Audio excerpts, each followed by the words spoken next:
There are many myths about Jesus. In these programs, we're talking to some experts who can help us get at the facts behind the myths. Yet another myth is that the Bible's accounts of Jesus are full of contradictions.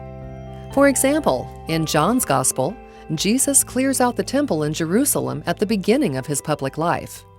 In the other Gospels, he does it in the last week of his life. So which is it? And do the differences mean we can't trust the Bible's accounts?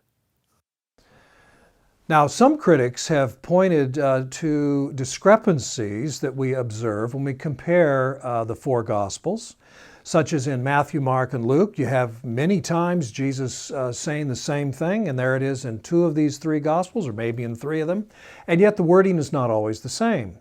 Or maybe a story is narrated. Jesus does something, he heals someone. And again, we notice some details where there is some variation. So some have objected. Well, what I say to that is we need to know right away that these narrative accounts they're not videotape. Jesus was not tape recorded. And so we should not expect then word for word, nor should we expect an exact chronology. Well, I think it's important to understand that for ancients sometimes that something happened is more important than telling you when it happened. And so sometimes they do relocate events because they're saying things like, this event is a snapshot of what the entire ministry is about, so I'm going to move it forward. We see one very clear example of this in Luke.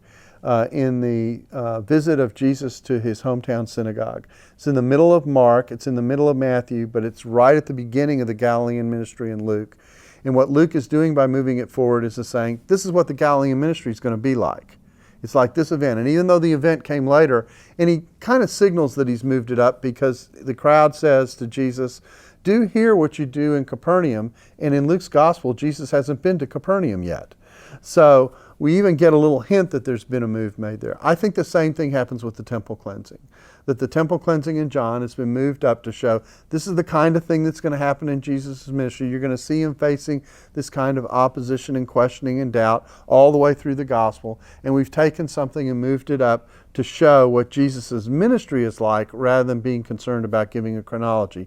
Again, because for the ancients sometimes that had happened was more important than giving when it happened.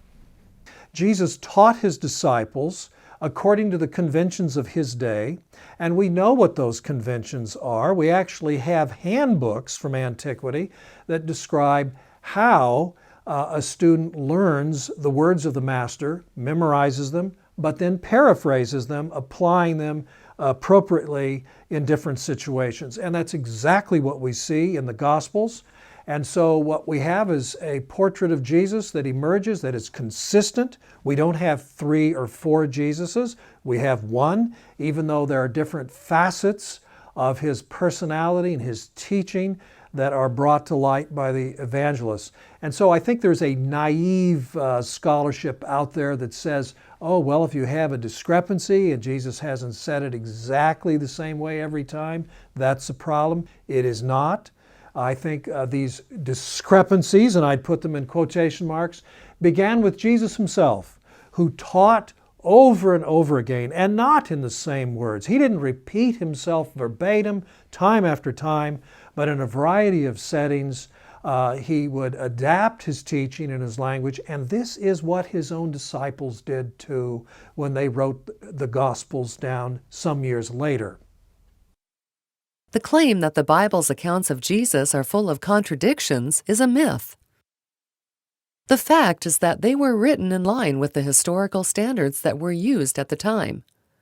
The order of events wasn't as important as the fact of the events. These accounts aren't as precise as we'd like today, but we can still trust them.